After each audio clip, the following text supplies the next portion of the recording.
You want controversy?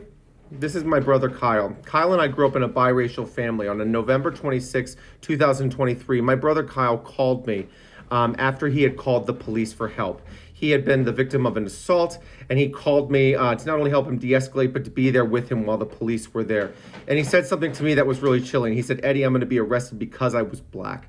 For those of you who know his story, he was put into jail, and while he was arrested, I could hear his voice getting scared along the way. This is something that, as a person who identifies as white, I have not had to experience the amount of courage that Kyle had to experience in that day. Kyle and I both have substance use disorder. Kyle has picked himself up off the street, got a job, got a place to be, had money in his pocket, was going paycheck to paycheck in order to just survive. And he was taken to jail. He wasn't allowed to see a judge. He wasn't allowed to see a judge for 3 weeks. He sat in a 16-foot cell. He had no money to put on his books because he was surviving paycheck to paycheck. And so I put money on his books in order for him to survive while he was in jail. And for those of you out there who are saying, well, he's just guilty, why doesn't he just go to jail? Well, guess what? 3 weeks later, he goes in front of a judge. And like he said, it was thrown out. It was thrown out. There wasn't enough evidence. Kyle called me, told me he was going to be arrested because he was black, told me he didn't do anything, and it was thrown out by a judge. And guess where we're at now? Kyle lost everything. The next time that I heard from Kyle was when he was on the street, homeless again, because he left jail with $20 in his pocket. $20 in his pocket. The place where he was staying threw out all of his property.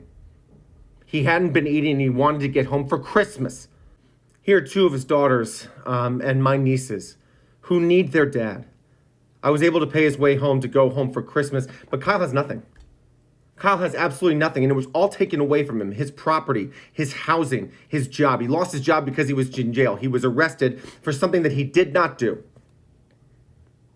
And now he's lost everything again. And substance use disorder thrives on these conditions.